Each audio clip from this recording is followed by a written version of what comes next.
오늘도 하나님을 예배하시는 여러분에게 주님의 은혜 평강이 함께 하시기를 주님의 이름으로 축원합니다. 예수님께서는 제자들에게 말씀을 다 전하시고 난 이후에 그 누구보다도 말씀에 정통하고 또 다른 사람들을 그 말씀대로 살 수 있도록 이끌어 주어야 할 위치에 있는 서기관들이 오히려 말씀을 이용하고 자신들의 지위와 또 특권을 이용해서 사람들에게 자신들을 드러내고 대접받고 예우받기를 원하며 심지어 극빈자인 과부의 자산을 빼앗는 그들의 죄에 대해서 돌이키지 않고 오히려 외식하며 기도함으로 자신들을 정당해야 했던 그들의 위선과 교만에 대해서 그들을 삼가하라고 주님께서는 경고를 하셨습니다. 왜냐하면 그들에게 임할 심판이 엄중하기 때문이다라고 주님께서는 그들에게 말씀하신 바가 있습니다. 주님께서 제자들에게 이렇게 말씀하신 것은 이미 제자들 마음속에도 그들과 똑같은 세속적인 욕망으로 가득 차 있다라는 것을 주님께서 알고 계셨기 때문이었습니다. 그런 그들에게 주님께서는 또 한 가지 가르치심을 주시기 위해서 오늘 말씀을 이루셨습니다. 본문 1절 2절 말씀 보겠습니다. 예수께서 눈을 들어 부자들이 헌금함에 헌금 넣는 것을 보시고 또 어떤 가난한 과부가 2렙돈 넣는 것을 보시고. 예수님께서 제자들에게 말씀하신 것을 멈추시고 눈을 들어 부자들과 어떤 가난한 과부가 헌금하시는 것을 보셨습니다. 본문 앞 서기관들의 위선과 교만을 지적하시기 위해서 예수님께서는 가난한 과부의 가산을 삼키는 서기관들에 대해서 책망하신 적이 있습니다. 그런데 오늘 본문 속에는 그들로부터 가산을 빼앗김을 당했던 과부 가운데 한 사람에 대한 이야기를 하고 있는 것입니다. 무엇보다도 예수님께서는 그 가난한 과부가 헌금하는 것을 주목하여 보셨습니다. 누가는 그 과부가 가난한 사람이라고 밝히고 있습니다. 본문 속에 가난하다라는 말의 의미는 극히 제한을 최고로 이 극빈자였다는 사실을 가르쳐주는 단어입니다. 당시 가부장적인 사회에서 경제적 활동에 극히 제한을 받았던 과부들은 가난한 계층의 사람으로서 늘 구제의 대상이었습니다. 그리고 2렙돈의 렙돈은 유대 화폐의 최소 단위이며 그리고 로마의 화폐인 고드란트의 2분의 1에 해당하며 또한 당시의 노동자들의 하루 품삯이었던 데나리온의 128분의 1에 해당하는 금액이었습니다. 당시 성전 규정상 한 렙돈을 헌금하는 것은 금지되었기 때문에 2렙돈이라는 것은 당시 성전에서 드릴 수 있는 가장 최소 단위의 금액이었던 셈입니다. 이처럼 매우 가난한 한 과부가 성전에서 드릴 수 있는 최소의 금액을 헌금하시는 모습을 보고 주님께서 이렇게 말씀하셨습니다. 내가 참으로 너희에게 말하노니 이 가난한 과부가 다른 모든 사람보다 많이 넣었도다. 저들은 그 풍족한 중에서 헌금을 넣었거니와 이 과부는 그 가난한 중에서 자기가 가지고 있는 생활비 전부를 넣었느니라. 예수님께서는 제자들에게 참으로라는 말씀으로 시작하셨습니다. 참으로라는 말은 인간의 이성으로 쉽게 파악되지 않는 진리를 밝게 드러낼 때 그리고 설명할 때 주님께서 주로 사용하시던 단어입니다. 인간의 이성적 판단으로 볼 때에는 부자들이 기부한 헌금은 가난한 과부가 드린 헌금과는 비교 자체가 불가능한 정도로 큰 액수였으며 훨씬 가치 있는 것으로 여겨졌지만 그러나 하나님의 기준과 인간의 기준이 다르다는 사실을 주님께서는 그들에게 가르쳐 주시기 위해서 제자들에게 참으로라는 말로 그들을 주목시키고 계신 것입니다. 그 당시에 헌금함은 나팔 모양으로 만들어져서 동전만이 통용되었던 그들이 얼마만큼의 돈을 헌금했는지 충분히 짐작할 수 있었습니다. 그렇기에 제자들은 이미 부자가 기부한 헌금이 어느 정도였는지 능히 짐작할 수 있었습니다. 그에 반한 과부의 헌금이 어느 정도였는지에 대해서도 그들은 능히 짐작할 수 있었을 것입니다. 그리고 그들은 또 다른 사람들과 같이 인간적인 이성으로 부자가 드린 헌금이 훨씬 더 가치 있는 것이라고 판단하고 있었을 것입니다. 그래서 예수님은 그들에게 그들의 그러한 판단이 잘못되었다라는 사실을 지적하고 계신 것입니다. 예수님께서는 그들의 이성과 판단을 뒤집는 말씀으로 가난한 과부가 다른 모든 사람들보다 더 많이 넣었더라고 그들에게 말씀하셨습니다. 그러나 이것은 사실과 다릅니다. 오히려 가난한 과부는 성전에서 낼 수 있는 가장 작은 금액을 헌금했을 뿐입니다.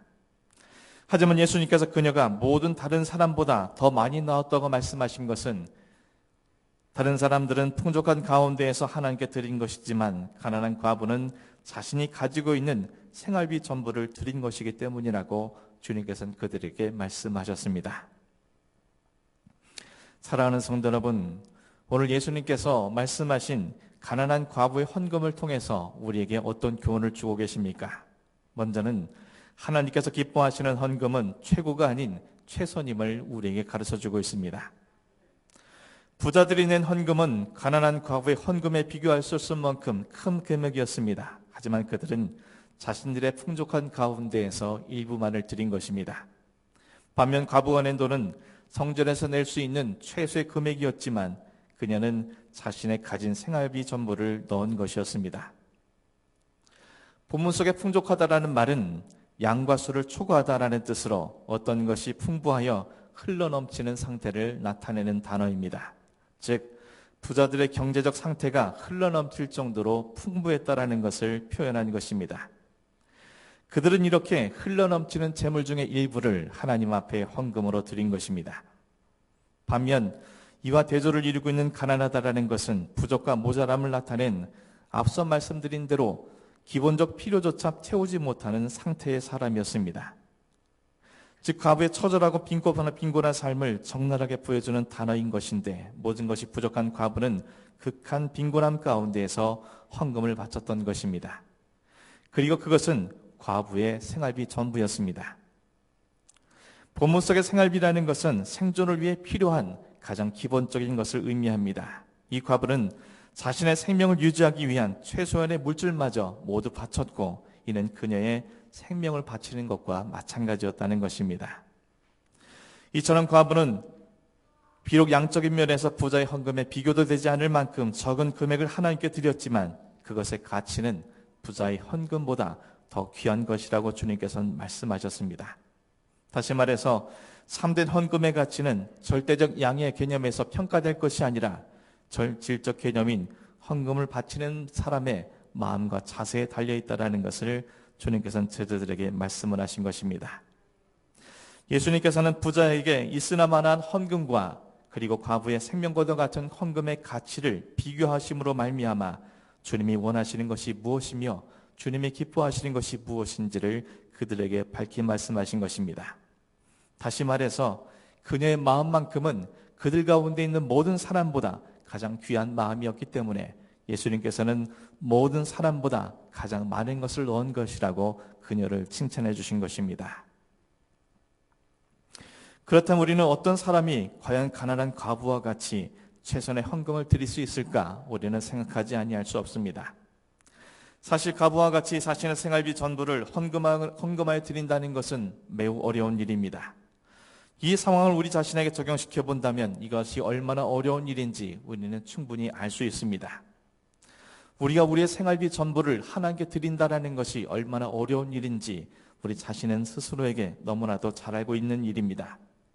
특히나 자신의 생존과 생계를 매 순간 걱정해야 하는 극빈층에 있었던 가난한 과부라면 그리하는 것은 더더욱 어려운 일이었을 것입니다. 그럼에도 불구하고 그녀가 이처럼 자신의 생명과도 같은 생활비 전부를 하나님께 드릴 수 있었던 것은 자신의 생명과 생계는 자신 손에 쥐어진 생활비에 의해서가 아니라 하나님의 은혜에 달려있다는 것을 그녀가 깨달았기 때문입니다. 다시 말해서 비록 자신의 두 손에 두 랩돈이 쥐어진 것이 자신의 생계를 책임질 것 같지만 그러나 그것은 진실이 아니요 하나님에 의해서만 자신이 살아갈 수 있다는 사실을 가슴 깊이 깨달았기 때문에 그는 자신의 믿음의 고백으로 이 두 랩돈을 하나님께 드릴 수 있었던 것임을 우리는 짐작할 수 있습니다. 그리고 이런 확신은 어느 순간 갑작스럽게 드러난 것이 아니라 그 누구도 의지할 것이 없는 사람, 과부로 살아온 지난 날들 속에서 언제나 자신에게 은혜와 긍휼을 베푸사 살 길을 열어주시고 오늘 이르도록 자신을 지켜주신 하나님의 사랑을 날마다 경험했기 때문에 오늘과 같은 고백을 드릴 수 있었던 것입니다. 그녀에게는 오늘을 살아가고 있다는 그 자체가 자신에겐 기적 같은 일이요 하나님의 사랑과 은혜 때문이었음을 고백드리지 않을 수 없었던 것입니다. 어렵고 힘들 때마다 때로는 기대치 않은 사람들의 손길을 통해서 때로는 예기치 못한 사건이나 상황을 통해서 하나님은 언제나 그의 삶을 지켜주셨고 보호해 주셨으며 날마다 은혜와 긍휼로 함께해 주셨음을 그녀는 깊이 깨닫고 알고 있었기 때문에 그녀는 기쁨과 감사함으로 정성을 다해서 인간적인 눈으로는 보잘것없는 두 랩돈에 불과하지만 자신의 가진 생활비 전부를 하나님께 드릴 수 있었던 것입니다. 구약성경 열왕기상 17장에는 엘리야와 사르밧 과부에 관한 일화가 기록되어 있습니다. 하나님께서 엘리야를 사르밧으로 보내시고 그곳에서 한 과부를 만나게 될 것이라고 그에게 말씀해 주셨습니다. 이놈은 사르밧 과부를 하나님께서 선택하시고 엘리야를 그에게 보내셨다라는 의미입니다. 가뭄의 때에 많고 많은 사람 중에서 하필이면 하나님께서 엘리야를 가난한 과부에게 보내신 것은 결과적으로 가뭄이 끝날 때까지 그녀와 그녀의 가족들을 지켜주시기 위한 하나님의 섭리였습니다. 하지만 하나님께서는 그녀에게 먼저 그녀가 가지고 있는 마지막 밀가루 한 줌과 약간의 기름으로 음식을 만들어 엘리야를 대접할 것을 요구하셨습니다.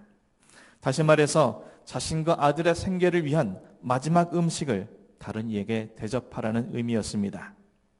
그리하면 가뭄이 끝날 때까지 그들에게 밀가루와 기름이 끊어지지 않도록 해주시겠다고 그들에게 약속해 주셨습니다. 사르밧 과부는 하나님의 말씀을 신뢰했고 그 말씀을 따라 행했습니다. 그리고 하나님께서는 약속을 이행해 주심으로 그녀의 믿음에 응답해 주신 것입니다. 가뭄이 끝날 때까지 이 여인은 어떤 마음으로 살아가겠습니까? 자신을 위해 엘리야를 자신에게 보내주시고 하나님 말씀에 순종할 수 있도록 믿음을 더해주시고 자신의 믿음에 응답해 주신 하나님 앞에 날마다 감사함과 기쁨으로 살아가지 않겠습니까? 그리고 앞으로도 자신의 마지막 밀가루 한 줌, 미량의 기름이 남아있을지라도 하나님의 명령을 쫓아 다른 사람들을 대접하기 위해 음식을 내놓지 않겠습니까? 가뭄이 끝나고 밀가루와 기름이 멈추더라도 언제나 자신과 생명의 삶을 책임져 주시기 위해서 섭리해 주시고 역사해 주시는 하나님 앞에 자신의 모든 삶을 의탁드리며 굳건한 믿음으로 살아갈 수 있지 않았겠습니까? 한편 사도행전성 아나니아와 삽비라는 자신들의 가진 소유를 팔아서 가난한 자들의 구제를 위해 헌금하려고 했습니다. 하지만 소유를 판 이후에 그들의 마음이 변하였습니다. 결국 소유를 팔아서 판 돈의 일부를 취하고 나머지만을 드리기로 그 둘은 결정했습니다. 하지만 그들은 그 일로 인해서 부부 모두가 죽임을 당하고 말았습니다.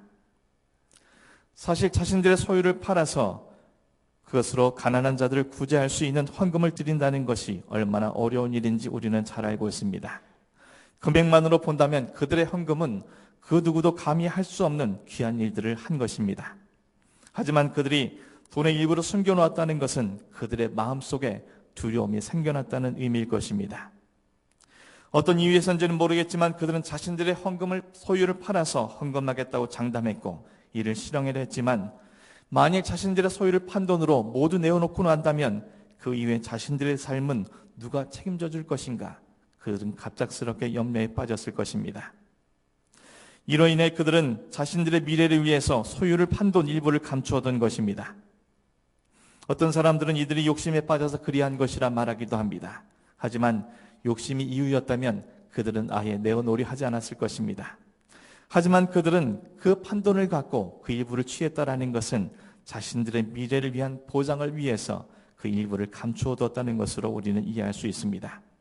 이 말은 곧 그들은 자신들의 생계를 자신들의 손에 쥔 돈에 의해서 책임져질 것이라는 생각을 하게 되었으며 이는 곧 하나님을 온전히 신뢰하지 못한 것이며 자신들의 삶을 책임져 주시고 인도해 주시는 하나님의 귀한 사랑을 그들이 알지 못했기 때문인 것을 우리는 알 수 있습니다. 그들은 물질이 자신들의 삶을 책임져 줄 것이라는 잘못된 생각으로 하나님과 성령을 속이려 했고 이 일로 인해서 그들은 죽임을 당하게 된 것입니다. 설사 그들이 지금 죽임을 당하지 않았더라도 일평생 물질만을 바라보고 살아가는 그들의 삶은 결국 허망하게 죽음을 맞을 것임은 지금이나 미래나 매 한 가지인 것을 우리는 말씀을 통해서 확인할 수 있게 됩니다. 사랑하는 성도 여러분, 우리가 사는 것은 우리 손에 쥐어진 생활비 때문이 아니지 않습니까? 우리는 오직 하나님의 은혜로만 사는 존재인 것입니다. 하나님의 은혜가 없다면 아무리 우리 손에 1억 금이 쥐어진다 할지라도 우리는 살아갈 수 없는 존재인 것을 우리는 너무나도 잘 알고 있지 않습니까? 그렇다면 우리는 우리의 생활비 전부를 무조건 반드시 하나님께 드려야 합니까? 아닙니다. 우리는 헌금에 대한 어떠한 목적이나 이유에 대해서 자유할 수 있어야 합니다. 오직 자원하는 마음으로 확신과 기쁨과 감사함으로 드릴 수 있어야 합니다. 하지만 이 자유함을 내 물질을 움켜쥐려는 욕심을 위해서 이용하려고 해서는 안 됩니다. 우리의 모든 상황을 아시고 우리의 중심을 아시는 주님께서는 여러분의 헌금 목투 속 금액이 아니라 여러분의 마음을 먼저 확인해 보시는 분이시기 때문입니다. 주님께서는 먼 곳에서 그들의 헌금하는 모습을 보셨지만 그러나 부자들의 헌금이 어떤 마음으로 드린 것인지 알고 계셨으며 그리고 그 여인이 드렸던 그 두 렙돈의 가치가 얼마나 귀한 것인지 알고 계셨습니다. 오늘도 저 여러분께서는 하나님 앞에 신실한 마음으로 신앙을 담아 예물을 드립니다.